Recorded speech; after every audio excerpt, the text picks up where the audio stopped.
श्री कृष्ण ने अर्जुन को गुरु बनकर डांटते हुए कहा, तुम विद्वान की तरह बात करते हो, लेकिन जो विद्वान होता है वह जनता है कि शरीर और आत्मा क्या होती है।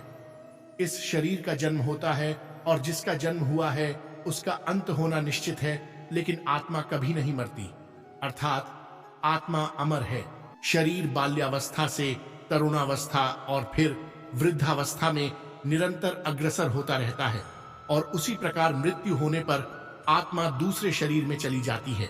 जो व्यक्ति सुख तथा दुख में विचलित नहीं होता, अर्थात सुख दुख में संभाव रखता है, वह निश्चित रूप से मुक्ति के योग्य होता है। किसी और के जीवन की नकल को पूर्णता के साथ जीने की तुलना में अपने भाग्य को अपूर्ण रूप से जीना बेहतर है। जिस प्रकार मनुष्य पुराने वस्त्रों को त्याग कर नए वस्त्र धारण करता है, इसी तरह आत्मा भी पुराने तथा व्यर्थ शरीर को त्याग कर नया शरीर धारण करती है। आत्मा न तो किसी शस्त्र द्वारा खंड खंड किया जा सकता है, न अग्नि द्वारा जलाया जा सकता है, न ही आत्मा को जल गीला कर सकता है और न ही हवा द्वारा सुखाया जा सकता है। आत्मा सदैव शाश्वत, सर्वव्यापी, अविकारी, स्थिर तथा सदैव एक सा रहने वाली है। आपको काम करने का अधिकार है, लेकिन काम के फल पर कभी नहीं। कर्म करो, फल की चिंता मत करो। तुम न तो कभी अपने आप को अपने कर्मों के फलों का कारण मानो और न ही कभी कर्म न करने में आसक्त हो जाओ, अर्थात हार जीत की परवाह किए बिना बस अपने कर्म को महत्व दो। क्रोध से पूर्ण मोह उत्पन्न होता है और मोह से स्मरण शक्ति का विभ्रग हो जाता है। जब स्मरण शक्ति भ्रमित हो जाती है तो बुद्धि नष्ट हो जाती है और बुद्धि नष्ट होने पर मनुष्य भवकूप में पुनः गिर जाता है।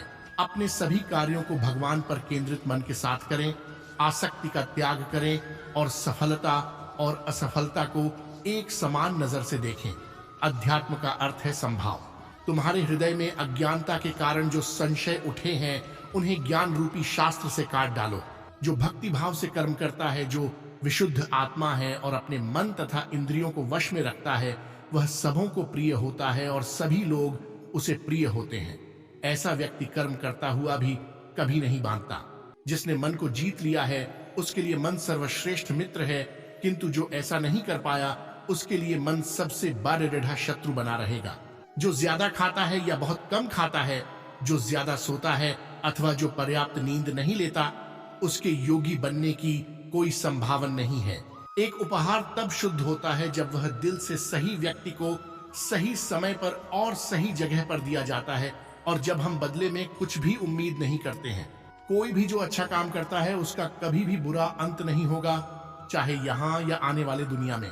वह सुख जो लंबे अभ्यास से आता है, जो दुख के अंत की ओर ले जाता है, जो पहले जहर के समान है लेकिन अंत में अमृत के समान है, इस तरह का सुख अपने मन की शांति से उत्पन्न होता है। हमेशा दूसरों के कल्याण को ध्यान में रखकर अपना काम करें। भगवान की शांति उनके साथ है जिनके मन और आत्मा में सामंजस्य है, जो इच्छा और क्रोध से मुक्त हैं, जो अपनी आत्मा को जानते हैं। नरक के 3 मार्ग हैं, काम, क्रोध और लोभ। वह बुद्धि से जीते हैं जो अपने आप को सब में और सब में अपने को देखते हैं। 21 इंद्रियां शरीर से ऊंची हैं, मन इंद्रियों से ऊंचा है। मन के ऊपर बुद्धि है और बुद्धि के ऊपर आत्मा है। इस प्रकार जो सर्वोच्च है उसे जानकर आत्मा को अहंकार पर शासन करने दें। स्वार्थी इच्छा वाले भयंकर शत्रु का वध करने के लिए अपनी शक्तिशाली भुजाओं का प्रयोग करें। इस ब्रह्मांड में परिवर्तन निश्चित है, नियमित है।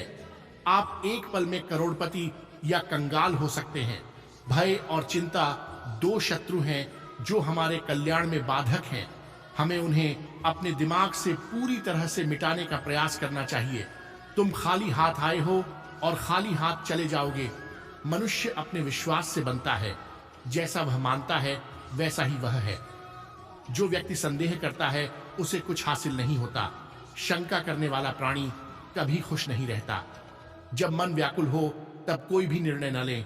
भरे हुए मन से लिया गया निर्णय कभी सही नहीं होता। यदि आपका आपके मन पर नियंत्रण नहीं है तो आपका मन आपके दुश्मन के समान है। मन बहुत चंचल होता है, इसे वश में रखना मुश्किल है पर असंभव नहीं। अभ्यास से इसे वश में किया जा सकता है।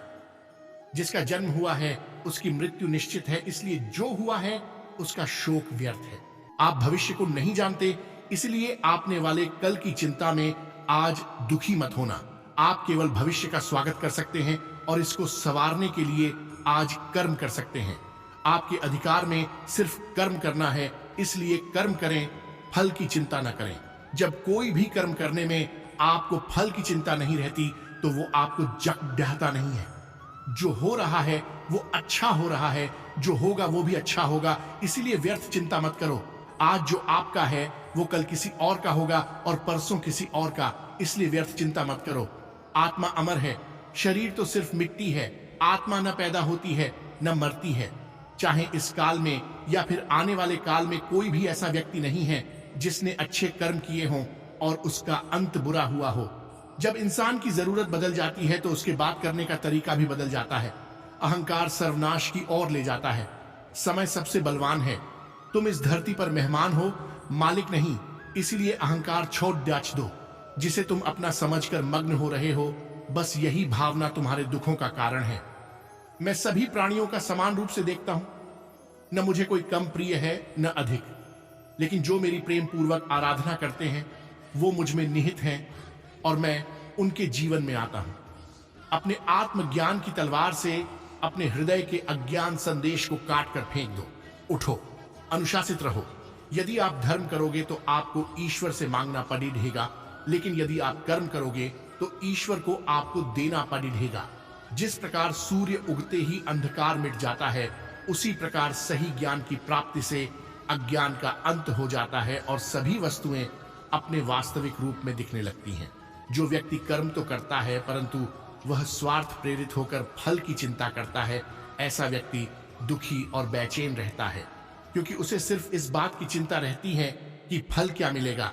उससे मत डरो जो वास्तविक नहीं है, न कभी था और न कभी होगा। जो वास्तविक है वो हमेशा रहेगा, उसे नष्ट नहीं किया जा सकता।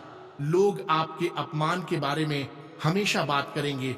सम्मानित व्यक्ति के लिए अपमान मृत्यु से भी बढ़कर है।